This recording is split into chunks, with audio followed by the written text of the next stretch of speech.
Welcome back to DBL. As we discussed earlier, the CDC has updated its mask guidelines for fully vaccinated people. So, of course, our own Dr. Payal Kohli joins us live to help make sense of it all. So, Dr. Kohli, we know that if we're outside and fully vaccinated, we can get rid of the mask altogether. But what about those who aren't fully vaccinated? And can you describe what this all means? We want to hear it from you.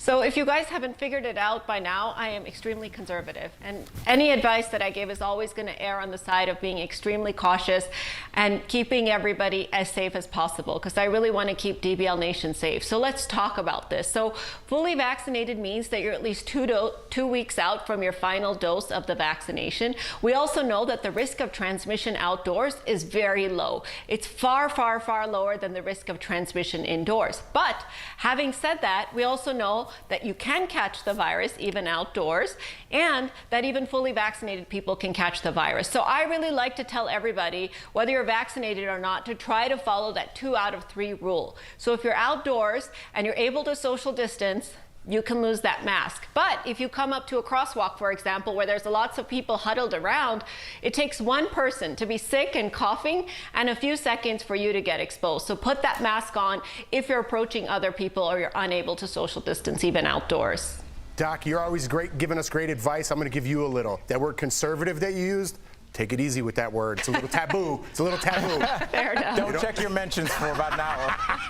I'm just joking with you, Doc. So, Doc, should I think about running for governor as well? What do you guys think? You get my vote. For Dr. Kohli, yes. Anything with Dr. Kohli, you have my vote. Yes. All right, back to business. If I'm going to a party, Dr. Kohli, there's vaccinated people there, there's unvaccinated people there.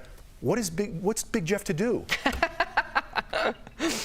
So, Jeff, the way that you can keep yourself safest at the party is to be vaccinated yourself and to have a party outdoors. And if you're invited to a party like that, make sure that I get invited too, because I am fully vaccinated as of January. But if you're not vaccinated or the party is indoors, I would really urge caution. In fact, I would discourage you from going, because we're seeing that the variants have now really started attacking the younger people. So stay away from gatherings indoors where people are not vaccinated, you yourself are not vaccinated. But if you really want to get your life back to normal, the way to do that is to get that vaccine so you can start going to parties again. All right, I don't even know if I know what to do at a party now.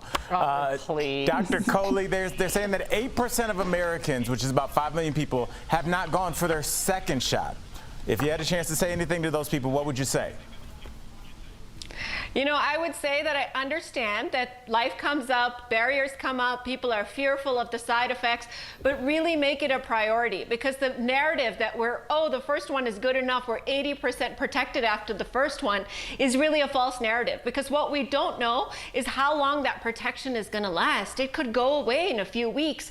So really make sure that you increase the depth and the duration of your protection by going for that second shot. And that way you're good until the booster comes along and we can start having parties again, and Jeff is going to have the first one, apparently, right? Yes, he's got the house for it. Come on, Jeff. Wait. Only if Al wears a one-piece jumper. Oh, yeah, of course. That's a given. Waste of breath. Thank you so much, Dr. Kohli. We appreciate you. We will be right back.